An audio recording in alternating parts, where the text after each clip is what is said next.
Cam Ward was out here today speaking to the media. He also arrived here and he had a lot to say to everybody. Now, he's the first quarterback off the board for many draft analysts. Let's hear what he had to say. I visited with him earlier today. Cam, how have your interviews and conversations been with teams here at the Combine? It's been great, especially being able to see old players I played with in the past, like Josh Kelly, Kyle Williams when I played at Wazoo.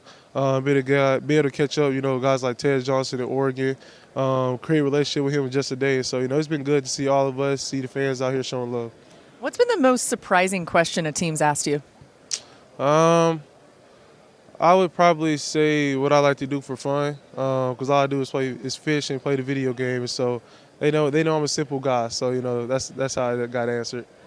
When there's so much conversation about you being the number one overall pick, how do you stand up to that and say, yeah, I'm deserving of that and should be the first quarterback at the very least taken off the board? I think I do deserve it. I worked for it. I told myself when I was 6, this is what I wanted to do. It was a big reason of why I worked so hard. Just wanted to put myself in a position to be selected so high. God, he came through, and I just know my journey's not done yet. I'm just halfway there. Are you going to throw here? No, I'm not going to throw here. I think, 5 years of film showcase everything I can do. But I'm looking forward to throwing in my pro day with the best receiver corps in the country. Cam Ward was one of the best players in college football last year, no doubt. He was top 2 in the FBS in touchdowns, 20-yard completions, passing yards, and total QBR. In fact, he set the Miami single-season record in both passing touchdowns and yards. Field Yates jumping in with us here. He'll be with us throughout the rest of the show as well, and we'll get to you in a second, Phil. But, Mina, let's just move past wherever Cam Ward goes, right? And we'll wait and see what that is. Yeah. But let's focus in on what he needs to succeed. Is there a certain type of system or scheme that makes the most sense to you? Yeah, I've been thinking about this a bit. And a quarterback who I believe he has some similarities to is Jordan Love with the Packers in terms of the arm talent, some of the off-platform throwing ability, the aggression. So I would actually look at that offense and steal from them, and it's a great offense. A few things that come to mind. The deep throw rate. Jordan Love's second highest deep throw rate in football last year. Cam Ward, he can throw to all parts of the field, make the difficult high-level NFL throws. I'm talking about the whole shots, the opposite hash outs. He can do that. It has to be a part of your offense. RPOs, another thing that the Packers do a lot. Ward is a fantastic RPO quarterback. Again, I talked about the arm angle. Some of the more creative arm angles you'll see, very Jordan Love-like on tape, frankly. And then, the way LaFleur uses motion, frankly, to give him answers, different formations. He puts him in a pistol sometimes. I think Ward could do that as well. There's just a lot about that offense that I love and a lot that I could see Cam Ward doing as well in the NFL. I think the cool thing about Cam and the reason why you're talking about a guy and why you talk about guys being number one overall picks is because they're so scheme diverse. They give you so many options. Look, Cam, you can't put him in the box of just being a gun quarterback or a pistol quarterback or an under center quarterback or a guy who needs, play action in order to have big throwing windows for him to fit throws into. He's not a guy who needs to throw to the short side of the field. He's not a guy who can't push the ball down the field.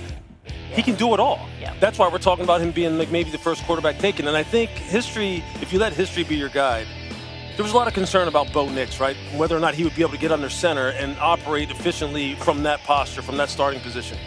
He answered all those questions at the Senior Bowl and then during his time in Denver. Cam Ward, there's nothing he can't do. It'll be on the offensive coordinator to say, hey, look, let me just see what he does best, what he's most comfortable with, and go from there. But this kid has such range. I just can't wait to see what team he goes to and what they do with him because he can do it all. As we know, there are 2 quarterbacks that headline this class, and many are wondering, so how do you break the tie between Shedeur Sanders and Cam Ward, who, to be clear, are very dissimilar in terms of the way that they approach the game and play the game. But for me, perhaps the signature trait that I think defines why Cam Ward is my number one quarterback, and that won't change between now and April 24th, is I think he has better second reaction skills. What I mean by that is when something breaks down within the pocket or within the play structure, Cam Ward has a bit of magic to him. You see it on this play right here, perhaps the best throw of his entire season with Miami against Florida. Obviously a big game in rival, Laura, to your Gators. But this guy has some ability to turn negative plays into positive plays. The way that he can break the pocket, and he did it more so by breaking the pocket and launching the football down the field as opposed to breaking the pocket and hurting you with his legs. But I think there is more to tap into as an athlete from Cam Ward. They did not really need to at Miami last year, but you can unleash that more at the NFL level. Yeah, Ward finished his college career with 158 passing touchdowns, the most by any player in NCAA Division I history. This is a guy that started off as a 0-star recruit, an incredible story, and we're just getting started.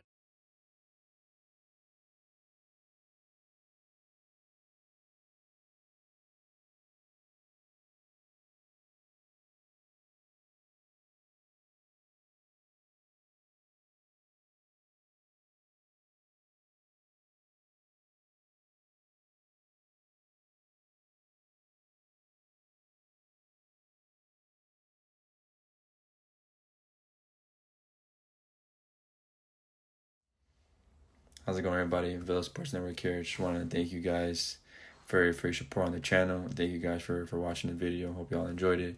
I also want to kind of remind you to don't forget to leave a like on the video, subscribe to the channel, and leave a comment on the video if you like as well. But regardless of the fact, thank you again for your support, and hope to see you on the next video.